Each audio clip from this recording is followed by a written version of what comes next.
ang ganda ng ano, ang ganda ng kalangitan. Alam niyo yung ang ganda ng ano, ang ganda ng araw, tapos biglang babagsak yung ulan.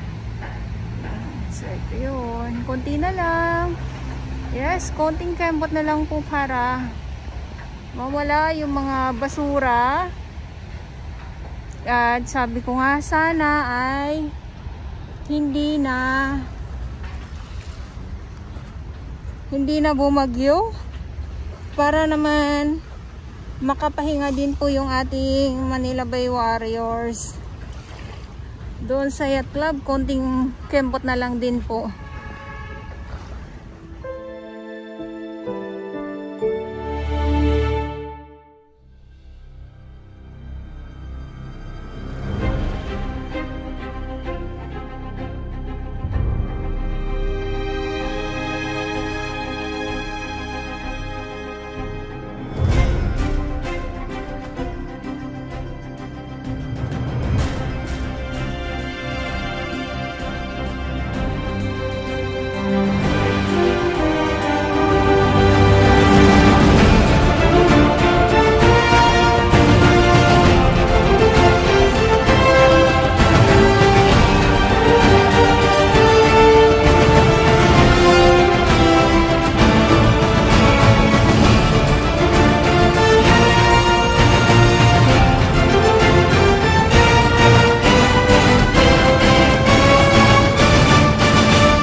Yes, good afternoon. Tuloy lang po ang update natin ngayon dito sa Manila Bay Dolomite Sign, at ngayon ay October 17, 2023. So ito yung trash boom, at hindi ko lang po alam kung ibabalik pa po yan sa dagat. At ayun naman yung mga basura doon. So konti na lang. Good afternoon, at ngayon ay October 17, 2023. At sa mga baguhan, yes, welcome sa channel ni Miss Jelani Dora Bells. Mahalin niyo po ako ng buong buo. Yun ay hindi galing sa ilong naman siya.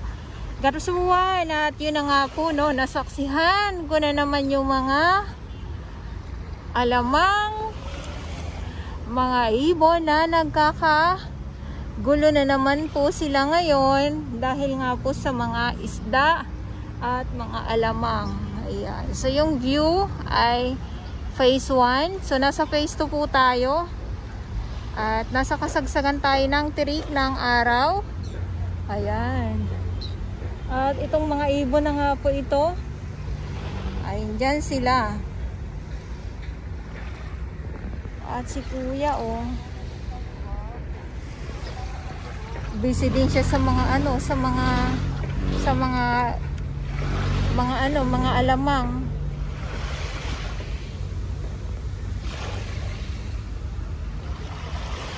Grabe dito.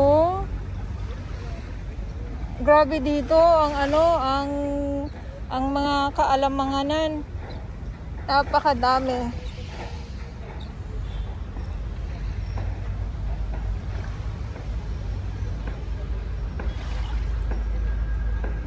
Tinig na tinig ang araw.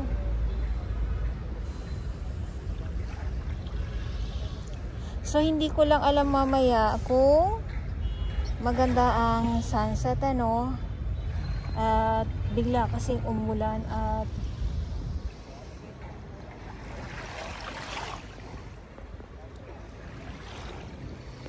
Yung mga alamang ay biglang naglaho sila kasi sinusugod nga po sila ng mga ibon at talaga namang sobrang dami. At ako nga ay namangha din gawa ng nabigla ako sa pagbagsak ng malakas na ulan. Dahil ay hindi ko na naman inaasahan na bigla na naman magkakagulo. Dahil biglang bagsak ng ulan, pagkatapos ay nagkagulo yung mga ibon gawa nga sa mga alamang.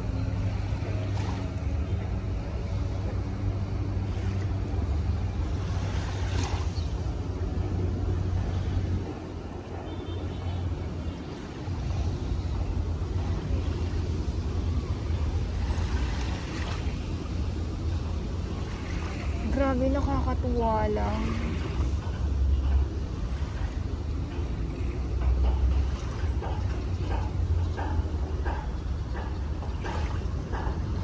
So doon sa phase 1, ganun din, ang dami mga ibon din doon. At syempre yung ating security guard, so andoon at pinipituhan yung mga lumulusong kasi nga po ay bawal lumusong sa tubig. Yan, sulakad tayo. At ito yung update natin ngayon dito sa Manila Bay Dolomite Sign.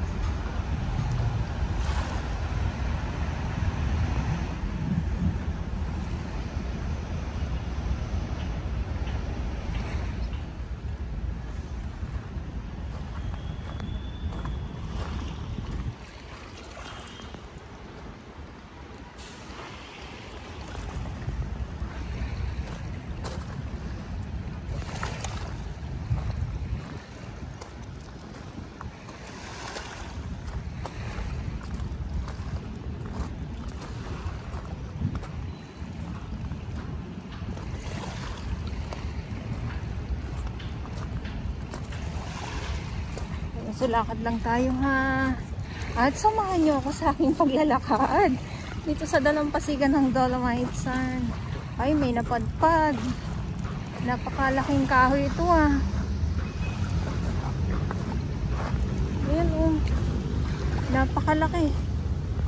Napakalaking kahoy.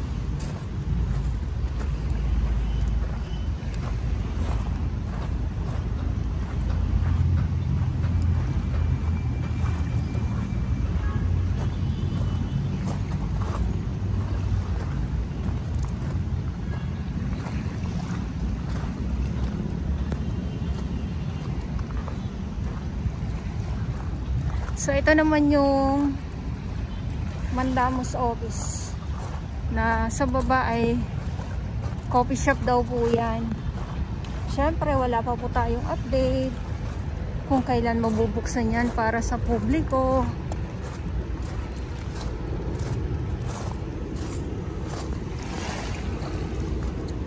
Gusto ko talaga dyan may coffee shop para alam nyo po yun, masarap magkape-kape, lalo na yung view dito sa tayo sa dagat. Ayan, nasa na tayo, nasa phase 1 na tayo ng Dolomite Sign. At yung mga ibon dito din meron din po, nagkakagulo din po sila dyan. At ayan, inikot ko lang po kayo.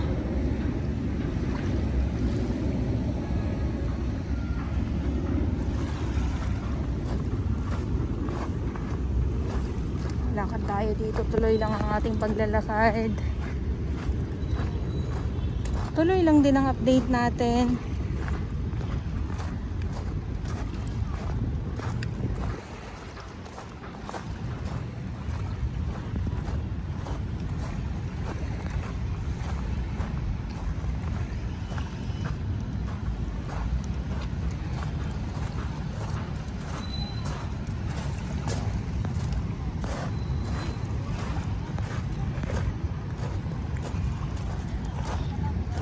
Nakakauhaw.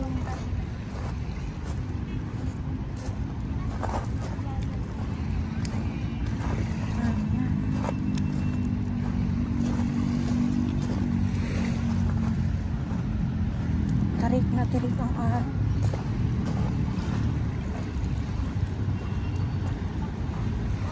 Ayan, so ito yung update natin ngayon dito sa Manila Bay Dolomite Sign. At sa mga baguhan, yes, welcome sa channel ni Miss Jeleny Dorabels. Mahalin niyo po ako ng buong buo, yun ay hindi galing sa ilong na maisingaw. Gato sa buwan. So ito yung view at yung ating namamasyal.